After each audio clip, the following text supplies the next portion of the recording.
souvent, ce n'est qu'une case dans un formulaire qui fait en sorte que vous n'avez pas l'argent, vous allez avoir l'argent pour refaire l'asphalte, mais on ne vous donnera pas le même montant pour verdir la cour, par exemple. C'est exactement Ça, c'est une case, hein? Oui. C'est rien de plus que ça. Donc, il vous faut déchirer le formulaire, en quelque sorte, et ça, il vous faut de l'aide au sein de la commission scolaire. Aujourd'hui, je voulais vous partager les différentes étapes que moi, comme direction, j'ai fait. Puis après ça, il y a Madame Desmeules qui va venir. On va procéder à... Je voulais vous attendre avant de le signer pour être sûr que tout le comité est à l'aise avec le contrat. Puis j'ai rencontré aussi M. Audet de la Fondation pour les élèves de la CSRS. M. Audet embarque officiellement dans le projet. Ce qu'il me disait, c'est quand je vais voir des gens, ben, avec des plans, puis un projet concret, puis combien ça coûte, puis tout ça, ben, c'est plus parlant.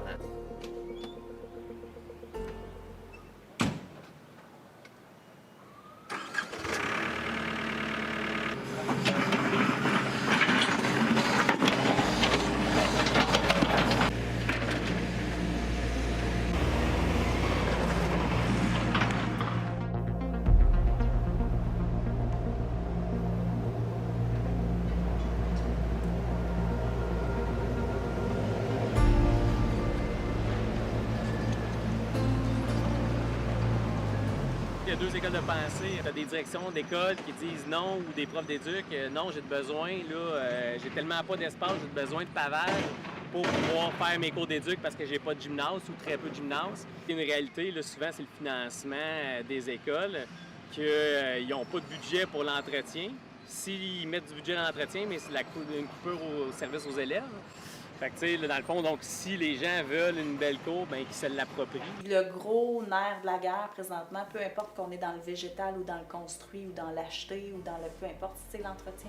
Les écoles ne peuvent pas se dire, moi, j'aménage puis je m'occupe plus de ma cour, elle est neuve pendant plusieurs années. Et ça, ce n'est pas un réflexe présentement.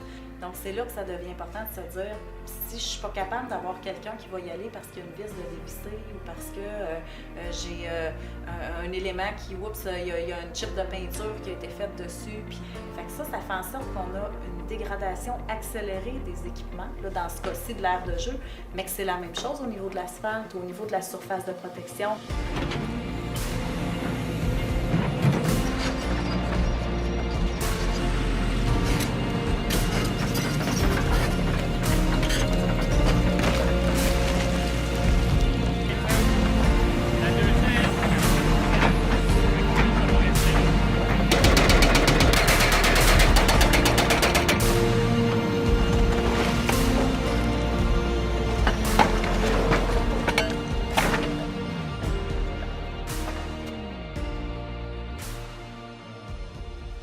Le désavantage du synthétique, c'est vraiment on dit mais c'est pas d'entretien après. Hein. Je dirais que les coûts d'immobilisation initiale sont très élevés et ça fait aussi qu'on devient statique. C'est-à-dire que cet élément-là dans la cour d'école ne bougera plus. Si tu y vas en naturel, tu as un peu plus d'espace pour de l'essai-erreur. Donc, il y a de ça aussi qui est à considérer, le côté moins permanent, plus malléable de la surface naturelle. C'est un beau challenge aussi parce qu'il n'y a pas tant d'histoires à succès, en tout cas qu'on m'a rapporté au sein de la commission scolaire ou d'autres milieux qui ont tenté des plaines gazonnées. Puis moi, je prends ça comme un défi parce qu'on a toute l'expertise pour y arriver. Mais maintenant, c'est continuer de faire qu'est-ce qu'on a fait dans le parc école, c'est-à-dire prendre le temps d'y penser, s'entourer d'experts, puis le suivre aussi pour être certain que nous, ça va être une réussite. Puis on va y arriver à garder un gazon agréable qui ne se défait pas au bout de 2 ans. C'est à nous, à l'intérieur de l'école, de se donner des mécanismes. Ça peut devenir à la limite le projet de la communauté de l'entretenir. Ça peut devenir une des tâches des élèves, par exemple. Il faut le savoir au début, mais je pense que le jeu va en charger. La naturalisation des cours d'école, c'est que selon nous, c'est le point de départ parfait pour verdir les quartiers. Quand je regarde l'investissement que vous avez fait, l'équipe de bénévoles, l'équipe des enseignants, que tout le monde du quartier a pris ça à cœur, c'est un investissement.